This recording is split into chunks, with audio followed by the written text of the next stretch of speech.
दहिया मर गईनी रंगवा से भर गईनी डबल मरद के फेरा में पड़ गईनी। हाय दहिया मर गईनी रंगवा से भर गईनी डबल मरद के फेरा में पड़ गईनी।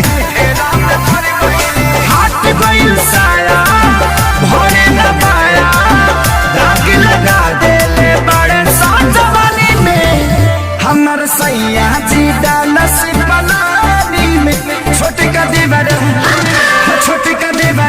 डाला डाला हमर सैया